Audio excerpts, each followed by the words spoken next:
एक बार की बात है। एक छोटे से गांव में राजू नाम का लड़का रहता था। राजू बहुत मेहनती लेकिन थोड़ा अधीर स्वभाव का था। वह हर काम जल्दी चाहता था और अगर कुछ गलत हो जाता तो वह तुरंत परेशान हो जाता था। उसके पिता एक किसान थे और हमेशा कहते थे, बेटा जो होता है अच्छे के लिए होता है। राजू को यह बात बिल्कुल समझ नहीं आती थी। वह सोचता था, गलती से अगर कोई नुकसान हो जाए उसमें भला क्या अच्छा होगा। एक दिन राजू शहर जाकर नौकरी ढूंढने का फैसला करता है।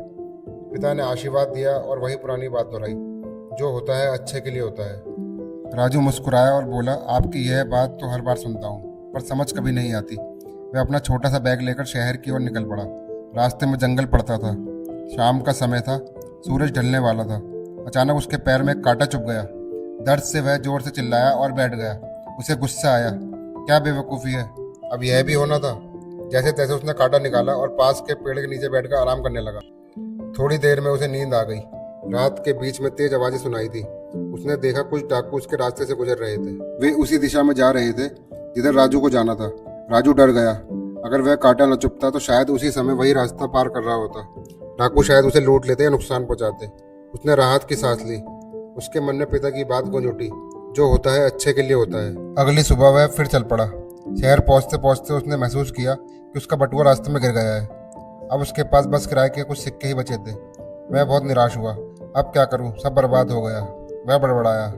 उसने शहर में इधर उधर छोटे मोटे काम ढूंढने शुरू किए। एक होटल में उसे बर्तन धोने का काम मिल गया। उसे काम छोटा लगा लेकिन मजबूरी में वह मान गया। कुछ दिनों में उसने होटल के मालिक का भरोसा जीत लिया। मालिक ने देखा कि राजू ईमानदार और मेहनती है। एक दिन होटल में अचानक एक सरकारी अधिकारी खाने आया। उसने राजू की लगन देखकर कहा, तुम पढ़े लिखे लगते हो, यहाँ क्यों काम कर रहे हो। राजू ने अपनी कहानी सुनाई।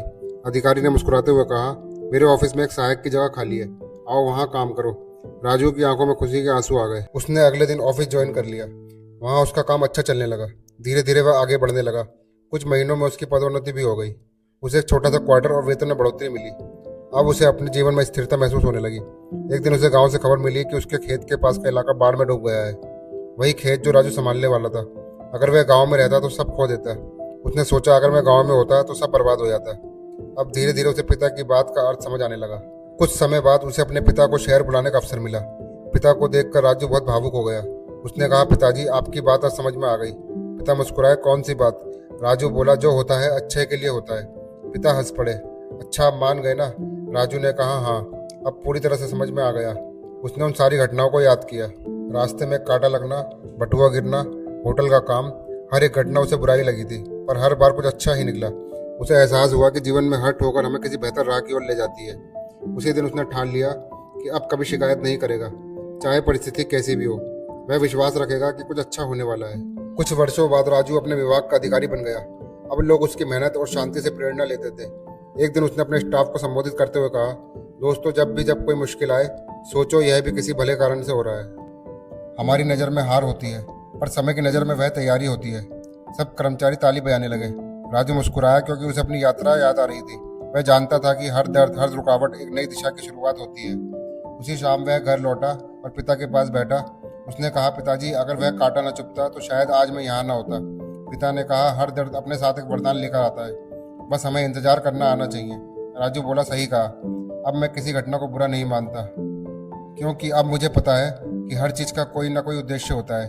पिता ने आशीर्वाद देते हुए कहा, इसी सोच से जीवन आसान बनता है। हर घटना का कोई उद्देश्य होता है, बस भरोसा रखना सीखो। इस कहानी से हमें यह सीख मिलती है, जो होता है अच्छे के लिए होता है। कहानी अगर अच्छी लगी हो तो कमेंट करें, लाइक करें, शेयर करें और यूट्यूब चैनल को सब्सक्राइब करें। जियो और जीने दो।